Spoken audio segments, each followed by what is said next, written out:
नमस्कार मित्रांनो, तर आपण आज ऐकत आहोत यशाची रहस्य सांगणारी व्यवस्थापकीय कौशल्ये, कॉर्पोरेट आयडिया रतन टाटा.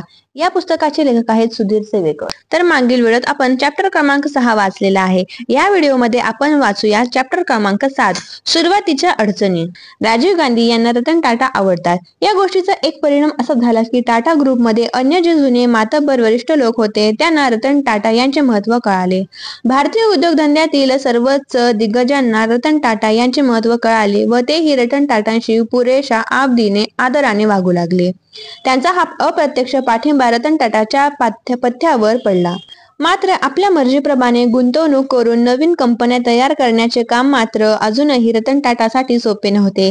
तेव्हा अल्प भांडवली गुंतवणूक करून कोणत्या नवीन क्षेत्रात शिरता येईल याचा रतन टाटा विचार करू लागले आणि त्यातून त्यांनी टाटा इंडस्ट्रीजच्या छताखाली मोठ्या कुशलतेने 5 कंपन्या उभारल्या.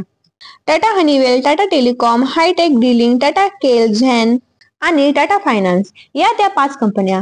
त्यात नंतर आणखी 4 कंपन्यांची भर घालण्यात आली. या सर्वांमुळे टाटा इंडस्ट्रीजचे आणि रतन टाटांचे नाव प्रामुख्याने झळकू लागले. त्यांची प्रतिमा आणखी उजळली. त्याचप्रमाणे माहिती तंत्रज्ञानासह संदेशवहन, वीज, अन्य नव्या क्षेत्रांत त्यांचा प्रवेश झाला. टेल्कोतील संप. टेल्कोतील संपाचा सगळा कालखंड टाटा ग्रुपसाठी मोठा उलथापालथीचा ठरला. रतन टाटा 1991 मध्ये टाटा सन्सचे आणि संपूर्ण ग्रुपचे अध्यक्ष झाले. 1982 ते 1991 या 10 वर्षाच्या काळात टाटा ग्रुपमध्ये सतत स्थित्यंतरे होत होती. ग्रुपची फेररचना होत होती. त्यामध्ये कंपनीतील अंतर्गत राजकारण गटतट घुसले होते. टाटा ग्रुपच्या कंपन्या देशात अत्यंत व्यावसायिकपणे चालविल्या जाणाऱ्या कंपन्या आहेत हे खरे, पण शेवटी कंपन्या चालविणारी माणसेच असतात आणि माणूस म्हटलं की त्याचे गुणदोष आले, त्यांची वैशिष्ट्ये आली, चुका आल्या. रतन टाटाकडे 6 एप्रिल 1988 रोजी पुण्याच्या टेल्कोचे उपाध्यक्ष म्हणून सूत्रे आली.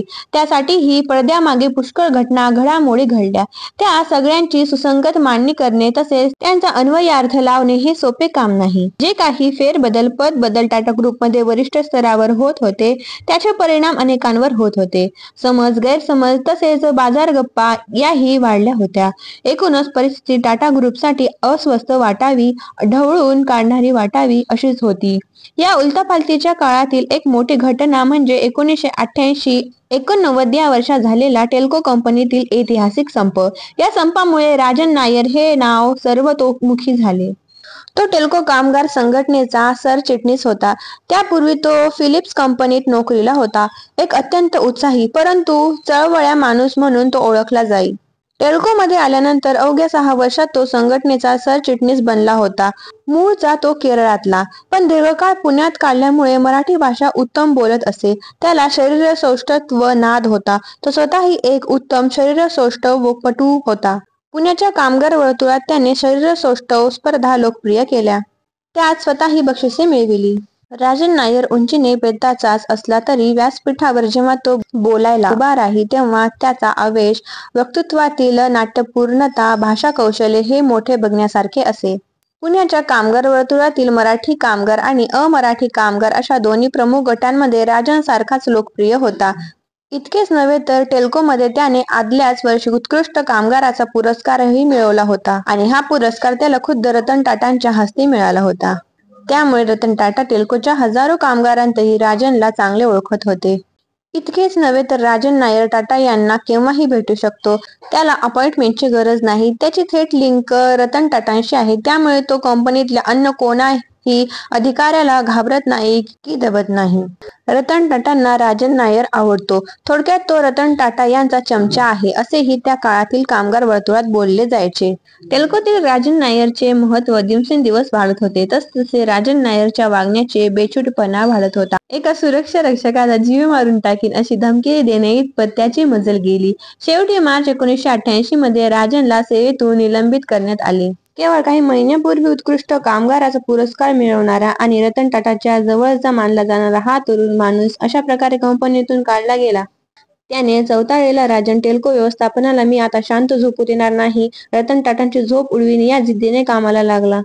कामगारांच्या वेतन कराराची मुदत संपवून पुष्कळ महिने झाले होते. नवा वेतन करार करायला कंपनी चालढकल करीत होती, वेळकाढूपणा करीत होती. त्याची नाराजी कामगारांत होती. राजनने या नाराजीचा फायदा घेत कामगारांना संघटित करीत वेतनवाढीचा नवीन करार करा म्हणून टेल्कोत संप घडवून आणला. कंपनीत 8,500हून अधिक कामगार होते. पुण्यातील ही बहुधा सर्वात मोठी कंपनी होती. राजन नायरचे जसे या कंपनीत अनुयायी होते, तद्वतच राजनला कंपनीने काढून टाकलेले आहे तेव्हा त्याचे नेतृत्व का मान्य करायचा असा विचार करणारेही हजारो कामगार होते. पण राजन नायरचे पारडे जड होते. संप अनेक महिने चालला. पुण्यातील समाजसेवक, स्थानिक नेते, राजकीय मंडळी, महाराष्ट्राचे तत्कालीन मुख्यमंत्री शरद पवार व अन्य पुढारी, डॉ. दत्ता सामंत, पुण्यातील पत्रकार असे अनेक हा संप मिटवा, टाटा व्यवस्थापन व कामगार संघटनेत समेट व्हावा यासाठी प्रयत्नशील होते. पण मी चर्चा करेन ती फक्त रतन टाटांशीच, अन्य कोणाशीही नाही अशी राजन नायरने भूमिका घेतली आणि तो अडून बसला. तर राजन नायरशी टेल्को कारखान्याचे व्यवस्थापन बोलले. मला त्या माणसाचे तोंडही पाहायचे नाही असे रतन टाटांनी ठरविले होते. संप अनेक महिने चालला. पुणे, पिंपरी चिंचवड, मुंबई, नाशिकच्या औद्योगिक पट्ट्यांत या संपाची चर्चा चालू होती. काही झाले तरी राजन नायरला भीक घालायची नाही अशी रतन टाटा यांची भूमिका होती. शेवटी राजन नायरची मानसे फुटली. राजन नायरला बाजूला ठेवून टेल्को व्यवस्थापनाने संघटनेच्या अन्य पदाधिकाऱ्यांशी वेतनवाढीचा करार केला. त्याने कामगारांमध्ये दुही माजली. राजन नायरच्या ग्रुपने शनिवार वाड्यावर उपोषण सुरू केले होते. पोलिसांनी त्या सर्वांना भल्या पहाटेच्या अंधारातच उचलले आणि रत्नागिरीच्या तुरुंगात पाठविले. या कारवाईने कामगारही घाबरले. 8-10 महिन्यांच्या संपामुळे तेही गांजून गेले होते. राजन नायरच्या हटवादीपणामुळे आपले नुकसान होते अशी त्यांची भावना झाली. त्याने कामावर जाणे सुरू केले. कंपनीनेही त्यांना कामावर घेतले. कारखाना सुरू झाला. पण राजन नायरचा मात्र बिमोड झाला होता. पुण्यातील पत्रकार, सामाजिक कार्यकर्ते, लोकप्रतिनिधी यांनी रतन टाटामुळे हा विजय झाला, त्यांच्या खंबीरपणाचा आणि टाटा ग्रुपच्या मूल्यांचा हा विजय आहे अशी प्रतिक्रिया दिली. रतन टाटा हे खंबीर व्यवस्थापक आहेत असा तेव्हा निष्कर्ष काढला गेला. संपाच्या पुढच्याच वर्षी टेल्को कंपनीने विक्री वाढवून रतन टाटा यांच्या कीर्तीत आणखीनच भर घातली. या संपामुळे टाटा ग्रुपचे आर्थिक नुकसान झाले. कामगारांचेही मोठे नुकसान झाले. सरकारचाही रेव्हेन्यू बुडाला. परंतु या संपाचा असा बिमोड केल्याबद्दल रतन टाटांना शाबासकी मिळाली. मुंबई, पुणे, ठाणे औद्योगिक पट्ट्यांत त्यानंतर संपावर जाण्यापूर्वी संघटना चारदा विचार करू लागल्या. रतन टाटा यांचे महत्त्व अशा प्रकारे वाढत राहिले. त्यांच्या आतला कणखरपणा, खंबीरपणा यांची प्रचिती लोकांना येऊ लागली. तर मित्रांनो, चॅप्टर क्रमांक 7 येथे संपूर्ण झाले आहे.